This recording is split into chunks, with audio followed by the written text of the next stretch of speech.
Graças a paz, irmãos. Vamos nossas Bíblias no livro dos Salmos. Essa feita, temos o Salmo de número 70. Está assim o texto bíblico. Salmo 70. Ao mestre de canto de Davi em memória. Praza-te, ó Deus, em livrar-me. Dá-te pressa, ó Senhor, em socorrer-me. Sejam envergonhados e cobertos de vexame os que me demandam a vida, tornem atrás e cubram-se de ignomínia os que se comprazem no meu mal. Retrocedam por causa da sua ignomínia os que dizem bem feito, bem feito. Foguem e em ti se rejubilem todos os que te buscam, e os que amam a tua salvação digam sempre: Deus seja magnificado. Eu sou pobre e necessitado. Ó Deus, apressa-te em valer-me, pois tu és o meu amparo e o meu libertador. Senhor, não te detenhas. Tá? Meu Deus, meu Pai, Deus bendito e santo, humildemente nos colocamos diante do Senhor, sabedores da miséria que habita em nosso coração. Como nosso pecado é grave e é ofensivo ao Senhor. Guiados na sua misericórdia, nos aproximamos de Ti, Senhor, com o coração agradecido pelo perdão que o Senhor nos concede, pelo privilégio que temos de adorar o Senhor. Teu povo aqui reunido hoje à noite celebra o Teu nome, meu Pai. Celebramos também, Senhor, o privilégio de podermos estudar a Tua palavra. Nesse momento, meu Deus, abra os nossos olhos, nos dá, Senhor, a capacidade de entendermos a Tua voz, para que possamos assim, Senhor, sermos conduzidos, orientados, meio a tantas lutas e dificuldades pelas quais nós passamos. É no nome santo de Jesus Cristo, nós te rogamos. Amém. Além da queda, o coice. Não sei se vocês já ouviram esse ditado. Ele significa que nem sempre a gente se recupera de um baque para tomar outro. Às vezes, os sofrimentos, eles não vêm como filhos únicos. Às vezes, eles vêm em fila indiana. Às vezes, vêm um atrás do outro. E, às vezes, o mesmo sofrimento nos assalta mais de uma vez na vida. Às vezes, nós passamos pela mesma situação, que parece que, de repente, a gente olha para um lado e para o outro e diz: de novo isso aqui. Parece que de novo eu estou passando pelo mesmo problema do passado, e de novo eu estou passando pelo mesmo sofrimento do passado. Mas sempre que nós passamos por um sofrimento, seja ele novo, ou seja ele repetido, constante, nós vamos lembrar que a oração é sempre o melhor remédio, é sempre o melhor caminho. Porque nós sempre iremos passar por sofrimentos. Seja uma doença que foi curada, mas que depois volta, seja uma crise de relacionamento no casamento ou com os filhos, que passou, mas que depois volta, seja um problema financeiro que você conseguiu resolver hoje, que passou, mas que depois volta. Querendo ou não, os sofrimentos sempre estarão à nossa porta. Os momentos difíceis sempre estarão à nossa porta. E por isso, às vezes, é bom nos lembrar de como nós oramos no passado e repetir essa oração. É isso que o salmista Davi está fazendo aqui no Salmo de número 70. Esse salmo é interessante porque ele basicamente é a repetição dos versículos que estão lá no Salmo de número 40, especificamente os versículos de 13 a 17. Talvez por isso, por ser praticamente a repetição do que está lá no Salmo 40, infelizmente a maioria dos comentaristas bíblicos não se preocupa em olhar para esse salmo. É triste ver. Você pega o comentário, vai todo animado para ele. Quando chega no Salmo 70, ele diz: isso aqui é a repetição do 40, vai olhar o 40. Como que dizendo, esse aqui é um mero repeteco daquilo lá. Tudo já que eu for dizer aqui já foi dito lá. Quando na verdade, meus irmãos, esse Salmo ganha uma roupagem completamente nova. Ele ganha uma roupagem nova a partir do seu título. O título do Salmo, apesar das pessoas acharem que essa parte em negrito, bem grande e destacada lá em cima, essa parte em negrito, bem grande e destacada lá em cima, não é Bíblia. Não está na Escritura Sagrada, não faz parte do texto hebraico, foi colocado aí por um editor, texto em português. Mas essa partezinha que está bem pequenininho, itálico, fininha, miudinha, essa parte está na Bíblia. Porque todo salmo não começa com o versículo 1. Todo salmo começa com essa partezinha que está lá em cima. Interessante, a gente pula. A gente lê o título grande, pula essa parte e lê a outra. Então a gente pula a parte que é Bíblia para ler uma parte que não é Bíblia. Essa parte inicial foi Davi que escreveu. O outro foi o editor, mas essa partezinha fininha e itálico, Davi colocou com a mão dele. E quando Davi estava escrevendo esse salmo, ele pegou um pedaço lá do salmo de número 40, trouxe para cá e disse: esse salmo vai ser um salmo novo. Por que ele pega um pedaço de um salmo que ele já fez e agora pega esse pedaço de salmo e faz outro novo? É a mesma coisa de pegar um hino inteiro, pegar só o refrão e fazer um corinho. É mais ou menos isso que ele está fazendo, ele está pegando e fazendo outro. Ele chega agora e diz: esse salmo é novo, por isso eu dedico agora ao mestre de canto. Assino dizendo que é de Davi e termina dizendo que é em memória. Algumas versões trazem para lembrança. Esse salmo ele é escrito, meus irmãos, não com a mesma tonalidade do Salmo 40. Esse salmo ele é escrito como uma lembrança, como uma memória. Duas posições nós podemos assumir com relação a isso. Que ele está tentando lembrar a Deus do socorro que ele precisa. Pode ser que ele esteja dizendo isso. Pode ser que ele esteja dizendo: Senhor, se lembre de mim. É tanto que ele começa o versículo 1 dizendo: apraza-te, Senhor, em socorrer-me. E ele termina o salmo dizendo: Senhor, dá-te pressa em socorrer-me. Ele está com pressa, e talvez seja exatamente por isso que ele está tentando de alguma forma dizer: Senhor, se lembre de mim. Mas mais do que isso, meus irmãos, ao que tudo indica, o que o salmista está fazendo aqui na verdade é olhando para uma situação que é muito parecida com a que ele já enfrentou antes. E que por isso mesmo, essa oração que ele fez lá atrás, no Salmo 40, quando o seu filho estava tentando matar, ela pode praticamente ser retirada de lá e ser repetida em qualquer situação da vida. De forma que as aflições sempre nos vêm, mas que algumas palavras precisam ser relembradas em oração. É isso que ele faz aqui no Salmo 40. Ele relembra uma oração para tempos de aflição. Ele retoma uma oração para fazer sempre que a coisa aperta. É isso que eu gostaria de ver com os irmãos, esse modelo de oração. Uma oração retomada. Em primeiro lugar, versículos 1 e 5. O que é que nós precisamos lembrar? Lembrar da nossa necessidade do Senhor. Incrível, porque o Salmo de número 40 começa com: digna-te, Senhor, em socorrer-me. Aqui ele não começa com o digna-te, Senhor, como quer dizendo: Senhor, por favor, faz isso para mim. Aqui no Salmo de número 70, ele tirou essa parte do Salmo 40, e aqui ele já começa de cara dizendo: praza-te, ó Deus, em livrar-me. O Salmo, meus irmãos, ele começa sem nenhuma introdução. É como se de repente Davi não tivesse nenhuma apresentação a fazer. Ele começa mostrando justamente a urgência da sua oração. Ele não tem muitas cerimônias, ele tem pressa. É isso que o salmista tem.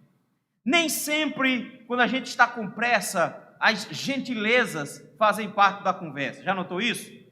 Já imaginou? Você vem correndo, sua casa está pegando fogo, e você chega para o bombeiro e diz: bom dia, senhor, como está você e a sua família? Praza-me e folga-me sabê-lo que você anda bem.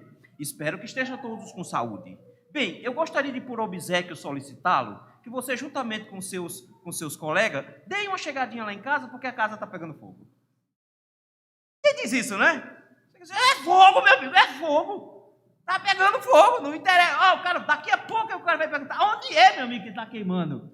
A agonia, a angústia do sofrimento, às vezes nos faz isso. Nos faz encurtar as frases, nos faz encurtar as cerimônias. É isso que Davi faz aqui.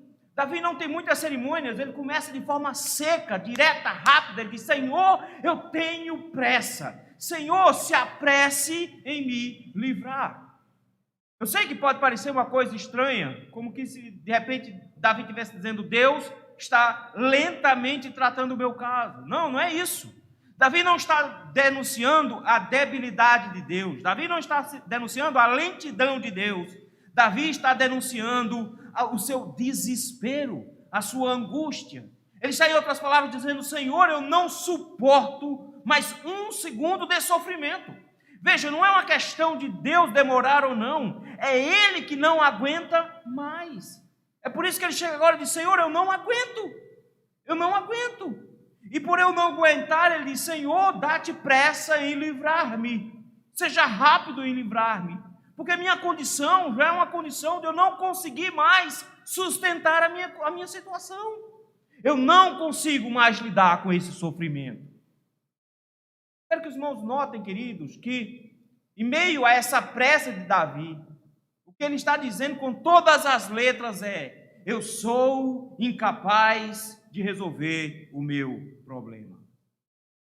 Acontece que quando nós estamos em meio a um problema bem grande, uma enrascada de onde nós não podemos sair, toda ajuda parece lenta. Já notaram isso? E quando você toma um corte profundo e está sangrando, parece que todo mundo demora, todo mundo vira uma lesma. O trânsito parece que para, você não consegue andar, o carro não anda, todo mundo parece que resolveu passear na rua naquele dia, ninguém tem pressa, ninguém sai da frente, porque toda a pressa do mundo não vai me dar a sensação de que está rápido o suficiente. Porque Davi diz: eu não tenho como resolver o meu problema, eu preciso que o Senhor resolva por mim.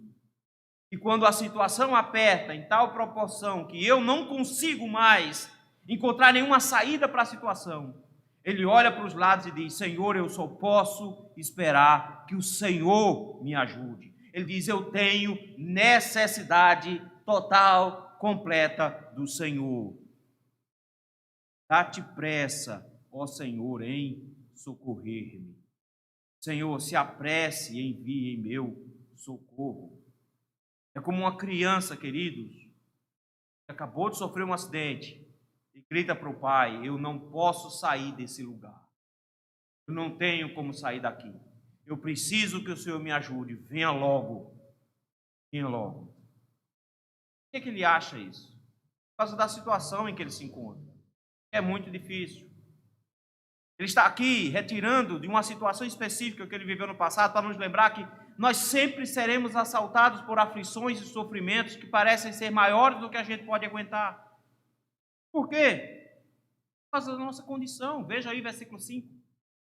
Olha como é que ele se define: eu sou pobre e necessitado. Não está falando aí da pobreza. Você pode dizer: não, mas Davi era rico. Ele está falando de dinheiro, não. A palavra que ele usa aqui pode ser traduzida também por aflição. Em outras palavras, ele está dizendo: eu sou alguém que é aflito e necessitado. Eu sou alguém que precisa da sua ajuda. Queridos, nós não podemos resolver os nossos problemas. E por diversas vezes os problemas nos assaltam na vida e a gente insiste em tentar resolver. O que o salmista está tentando nos lembrar, por meio dessa oração que ele está repetindo, é: os sofrimentos vão sempre te assaltar, mas cedo ou mais tarde eles vão encostar na tua porta. Mas quando eles encostarem na tua porta, você precisa se lembrar de dizer ao Senhor: Senhor, eu sou alguém que está aflito, eu sou alguém que se sente pobre, eu sou alguém que está numa situação difícil e que eu preciso que o Senhor intervenha, porque do contrário eu vou morrer.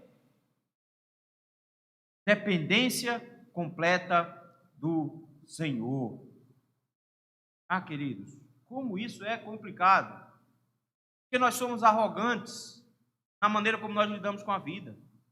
Nós olhamos para os nossos problemas, gastamos uma noite sem dormir e juramos que vamos conseguir encontrar a solução. Quando, na verdade, o que o Senhor quer, quando nós passamos por aflições, é que nós nos lembremos de que nós precisamos completamente dEle. Tenho como deixar de associar a vida do cristão com a vida de uma criança, de um filho. Você já foi pequeno? Já tentou esconder um mal feito? Já tentou esconder alguma besteira que você fez? Já fez alguma bobagem e tentou dar uma disfarçada no negócio? Eu já fiz. Brincando de toca na minha cidade, lá no meu colégio. Mas a gente tinha um jeito bem emocionante de brincar de toca. Para quem não lembra o que é a brincadeira, é basicamente fica uma pessoa como o lobo que vai tentar encostar nos outros. Quando encosta no outro, o outro passa a ser o perseguidor e ele passa a ser o perseguido. A gente queria dar um pouco mais de emoção e a gente fazia isso em cima do muro da escola. O muro tinha basicamente essa largura e a gente corria em cima do muro e o outro ficava tentando pegar. Coisa simples. Eu vinha correndo em cima do muro da frente da escola. Na frente, na época, a rua não era calçada. A esquina tinha um lajedo bem grande. Ficava de frente para a BR. Eu chego lá na esquina do muro, vem passando um carro bonito, que eu não lembro mais que carro era. Na década de 80, devia ser um Corcel, Rei, alguma coisa assim. E eu desequilibrei. Desequilibrei de cima do muro, caí de uns 3 metros, mais ou menos, em cima do lajedo, em cima do braço direito. Caí, não deu outra. Quando eu caí, imediatamente eu perdi a força do braço. E fui para a sala, porque eu ainda tinha mais uma aula. Eu escrevi com a mão esquerda, ficou horrível. Eu voltei para casa com um braço de boneco de Olinda. Cheguei em casa com o braço assim meio de banda. Ele olhou para mim e fez... Minha mãe olhou e fez... Aconteceu alguma coisa? Eu digo, nada. Tudo bom? Tá tudo muito bem. Ela olhou e fez, tá bem? Tá tudo certinho? Ela fez, tá. Fez, então faz favor para mim. Varre a calçada. Eu peguei a vassoura. Por que não usa esse outro braço? É porque eu caí. Não foi fácil desmascarar o mentiroso.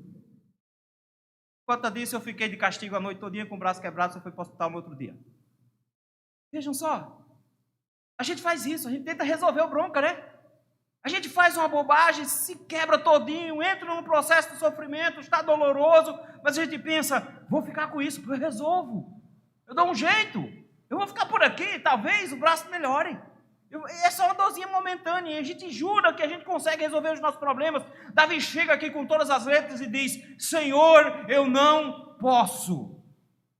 Eu não posso. Queridos, o Senhor nos permite passar por aflições só para que a gente chegue diante dele e diga, eu não posso. Eu sou um aflito e necessitado. Ó Deus, dá-te pressa em valer-me. Senhor, eu preciso que o Senhor venha em meu socorro, porque eu não consigo sair daqui. Não consigo sair daqui. Os irmãos sabem que meu pai tinha alguns métodos bem interessantes para ensinar os filhos. Eu já expliquei como é que ele tentou me ensinar a nadar. Uma vez, eu inventei de passar por um atoleiro. O açude tinha secado, a gente foi por dentro, eles vinham por ali, eu digo, não, eu vou reto. Eu vou reto, e fui reto. Na segunda passada, a sandália havaiana já se torou. Na terceira, eu estava com lama até a cintura. E ele disse, agora venha. E eu tentei de todo jeito, não dava. Era lama na cintura, eu estava atolado. Não tinha como sair. Até que eu disse, não tem como sair. Pai, me ajude porque não tem. Aí ele me arrastou. Vejam só qual é a ideia. A ideia é, eu preciso reconhecer que eu não consigo sair do lamaçal. Eu preciso clamar dizendo, Senhor, eu não posso. É por isso que ele termina o versículo de número 5 dizendo, Tu és o meu amparo e o meu libertador. Isso é um reconhecimento completo dizendo, Senhor, eu não tenho quem me sustente nesse mundo. Eu não tenho quem me ampare nesse mundo. Senhor, eu não tenho quem me liberte nesse mundo. Note que ele está colocando duas questões importantíssimas na vida de Davi. Ele diz, se eu estiver preso, eu não tenho que me tire. Se eu estiver em situação de solidão, não tenho que me ampare. Eu sou sozinho no mundo. Se o Senhor não me acudir, eu não tenho quem faça isso por mim. Queridos, as aflições nos assaltam por diversas vezes para nos trazer a lembrança Nós precisamos do Senhor. Nós precisamos dele. Nós necessitamos dele. Mas nessa oração retomada de Davi, em segundo lugar, ele nos lembra de outra coisa. Além de nos lembrar da nossa necessidade do Senhor, ele nos lembra dos inimigos do Senhor. Versículo de número 2 e o versículo de número 3 é um lembrete que nem todos que estão ao nosso redor estão dispostos a nos ajudar. E nem sempre as pessoas serão solidárias, muito pelo contrário. Muitas vezes as pessoas, elas ao invés de serem solidárias, elas serão cruéis conosco. Davi sabe exatamente o que é isso. E ele chega no versículo 2 e 3 e faz uma oração imprecatória. Os irmãos sabem o que é isso. É uma oração onde se pede que o Senhor tome providências, não só com relação à sua vida, mas que o Senhor tome providências com relação às pessoas que são seus inimigos. E Davi começa no versículo número 2 dizendo: sejam envergonhados e cobertos de vexame os que me demandam a vida. O que Davi está dizendo é que tem pessoas aqui na história dele que solicitavam a vida de Davi, que queriam matá-lo. Notem, queridos, que isso não é uma coisa isolada na vida de Davi. Davi foi um guerreiro. E o que Davi colecionou durante toda a sua vida foi inimigos. E o que mais Davi tinha era gente querendo matar. E o filho dele tentou matá-lo no Salmo 40, de onde ele tirou isso aqui.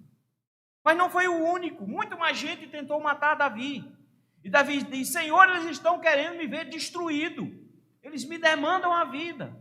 Mas o que é que ele pede? Ele diz: Senhor, faz com que os planos deles sejam frustrados, que eles passem vergonha e sejam cobertos de vexame. Davi, queridos, nos lembra de que nós precisamos que o Senhor intervenha no mundo que nos é hostil. Não, meu irmão, pela milésima vez, o mundo não ama o povo de Deus. Eles não gostam de nós. Eles querem nos ver calados. Eles amam porque quando a gente fica quietinho. Se a gente abrir a boca, eles nos odeiam. Eles querem nos destruir. É isso que eles querem. Eles querem acabar conosco. E Davi aqui lembra-nos que nós temos inimigos, inimigos de fato. No que depender de nós, diz as Escrituras, tenhamos paz com todos, mas nem sempre depende de nós.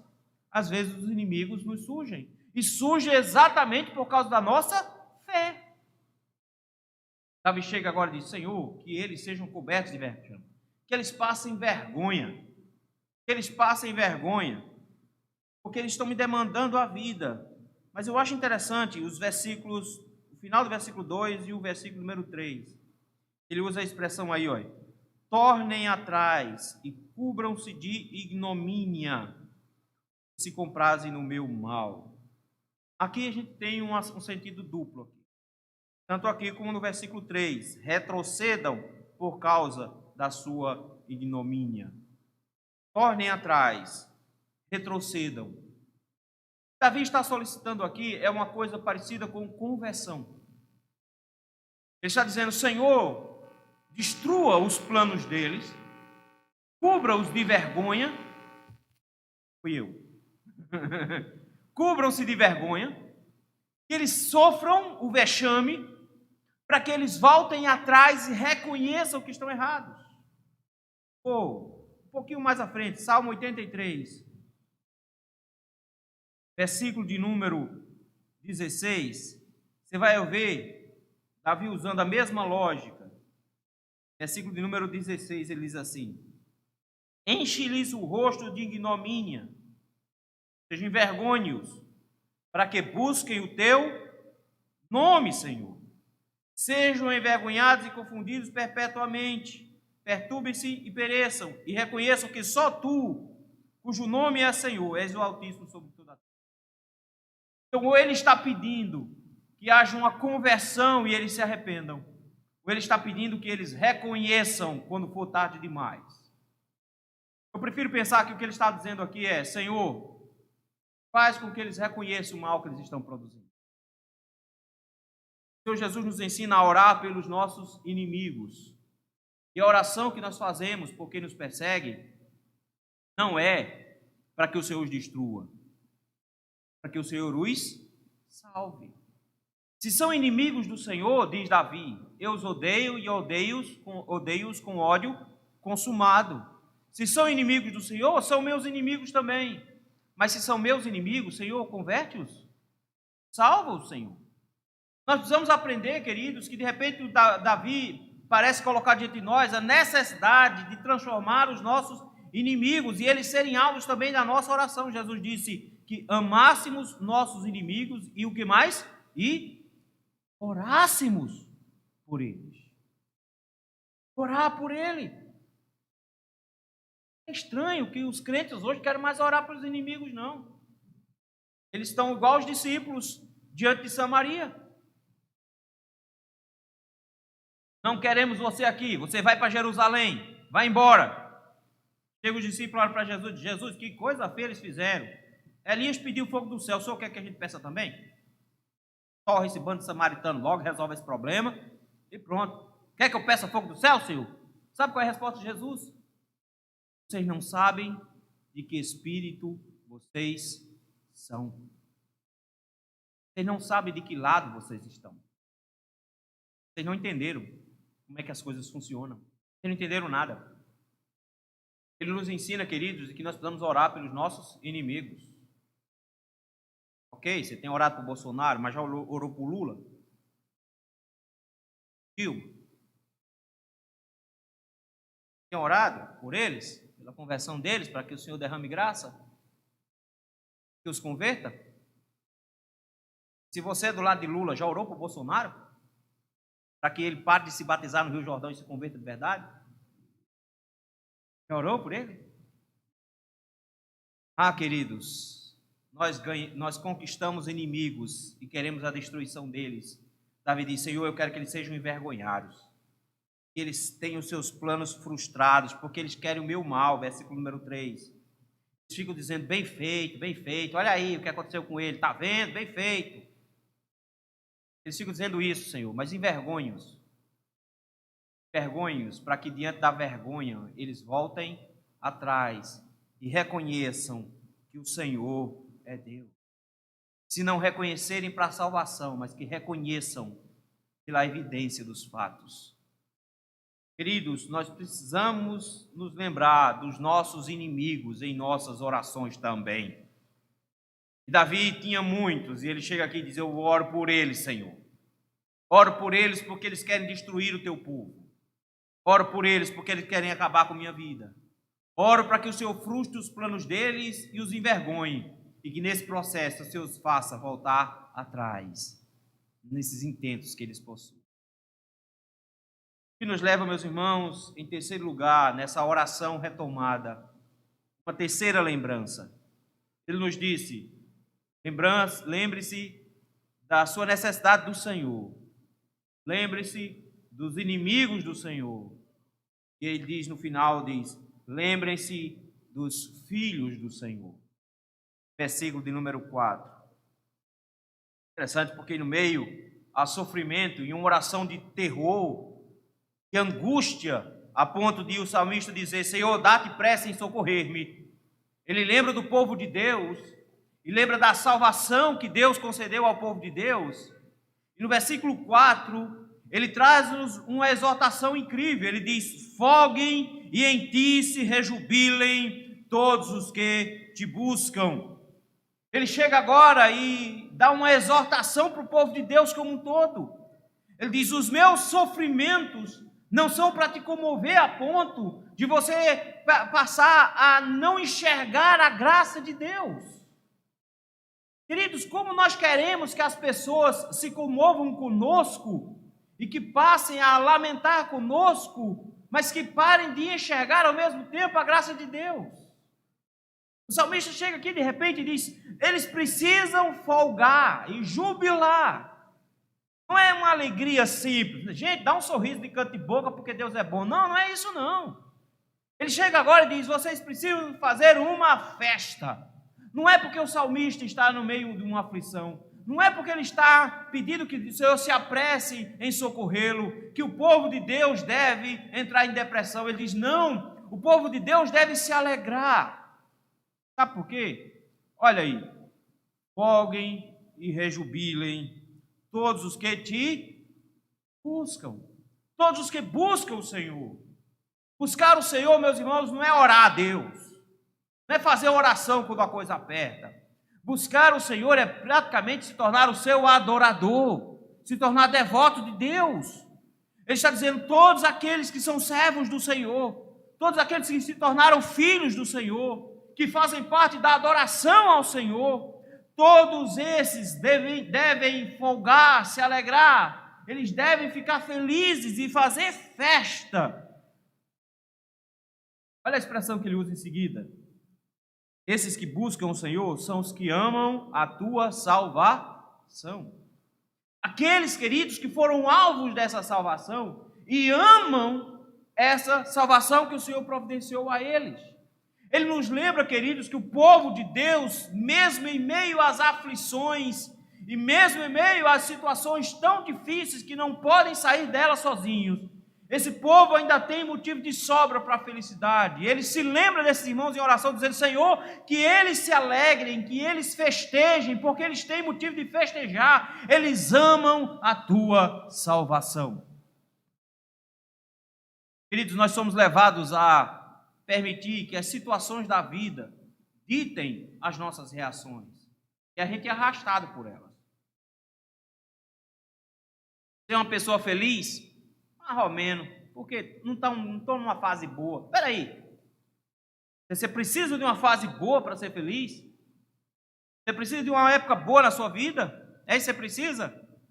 Pega um cara feito Calvino, que ainda quando criança perdeu a mãe, antes de completar 20 anos perdeu o pai, passou a vida inteira tentando estudar, correu para cima e para baixo, foi perseguido, se esconde por um canto, foge para outro.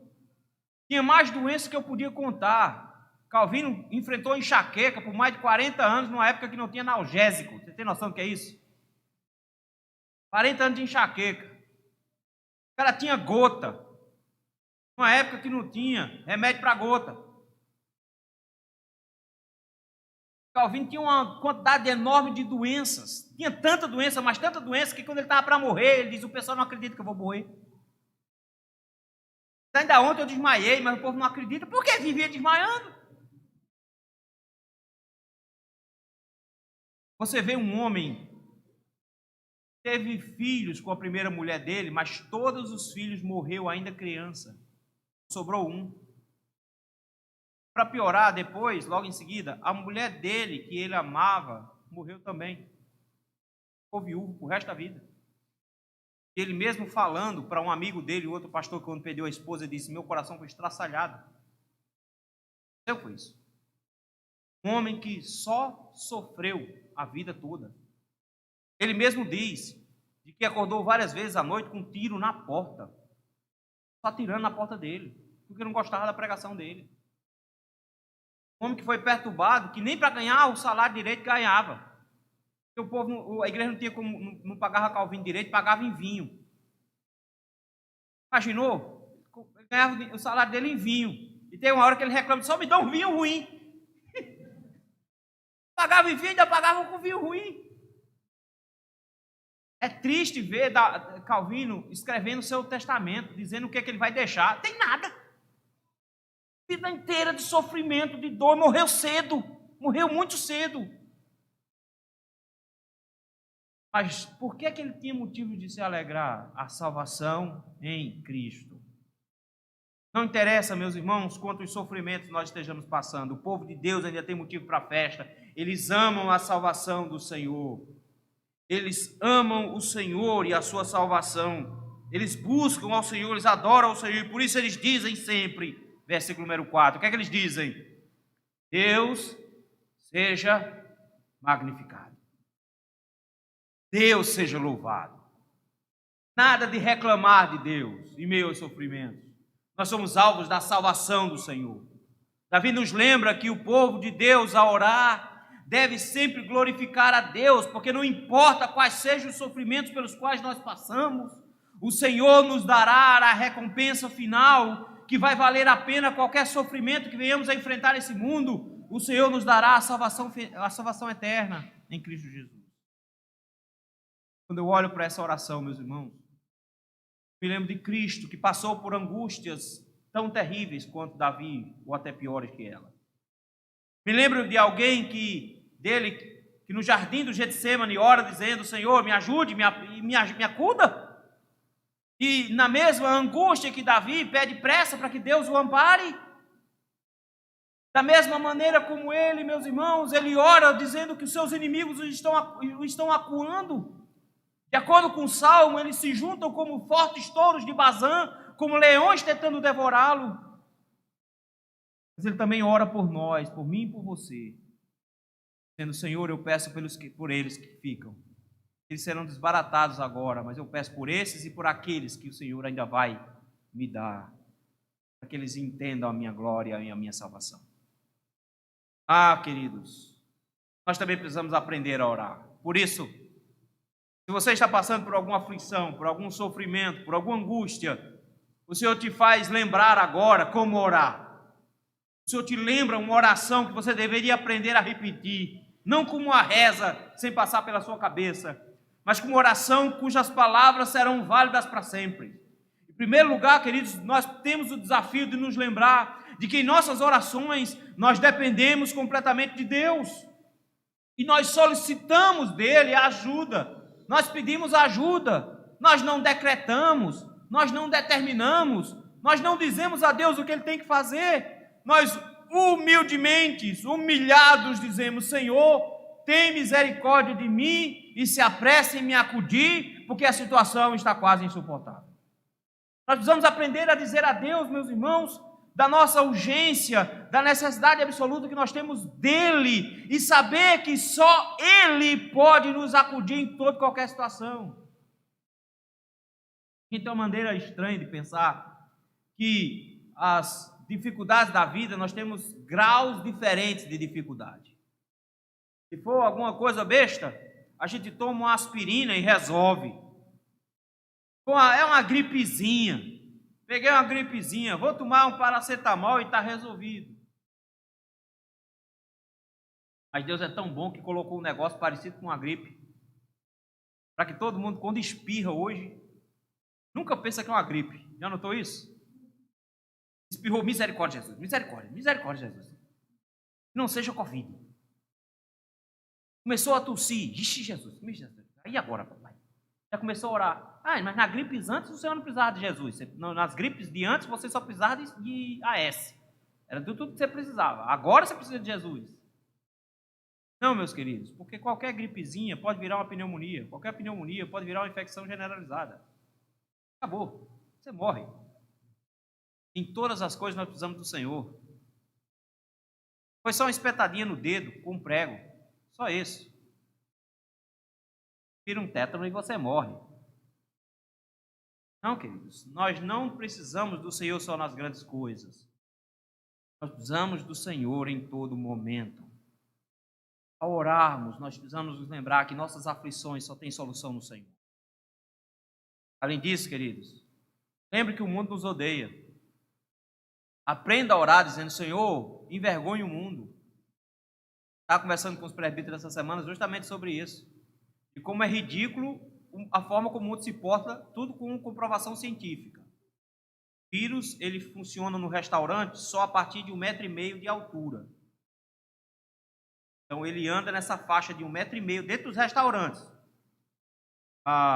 Porque abaixo de 1,5 metro você pode sentar e comer sem máscara, que está tranquilo. Não pega não. É científico. Comprovação científica. Mas a partir de 1,5 metro, bota máscara, porque senão você pega. Além disso, ele é rico. Por isso, você, quando entrar no seu carro, bote a máscara, mesmo que você esteja cientificamente comprovado. Você vai pegar Covid. Agora, de busão, não precisa, porque ele não pega. Não anda de metrô. De metrô, fica à vontade. Pode entuiar lá querendo. Isso é cientificamente provado. O metrô é mais difícil. Inclusive, ele é tão crente, e eu acho que ele é até presbiteriano, porque ele tem carro e ele vem para a igreja. Porque no bar ele não vai, não. No bar ele não costuma frequentar. Festa de político também não, eles conseguem, ele não gosta de política, mas de igreja, meu irmão, aqui qualquer coisinha ele pega, então tenham cuidado, isso é cientificamente comprovado. O povo virou esquizofrênico, o povo está está doido. É loucura mesmo. Vou chamar de estupidez porque não são estúpidos. As pessoas são loucas, elas confiam e acreditam mesmo nisso. Levantam contra a igreja quando fazem isso.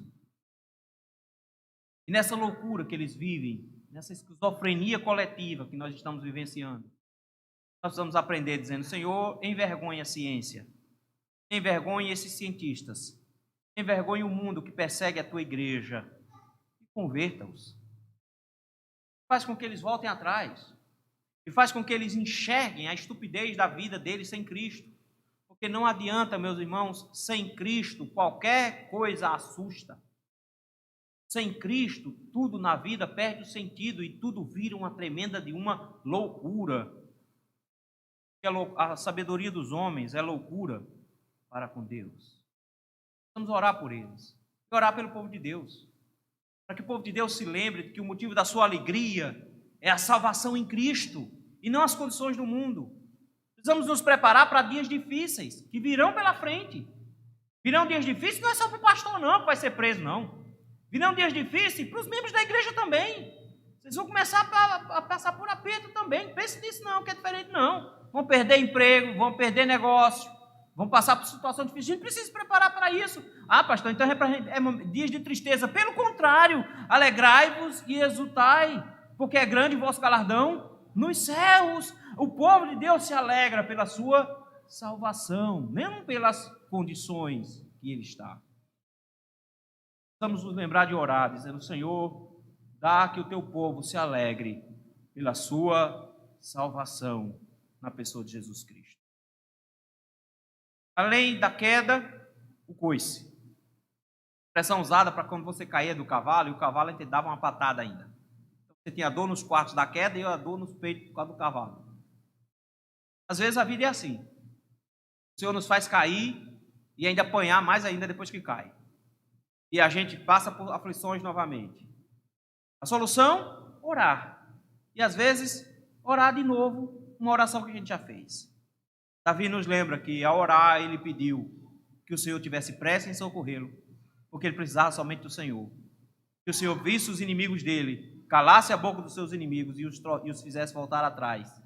E que o povo de Deus se alegrasse com a sua salvação. Que essa seja a nossa oração também. Deus nos abençoe.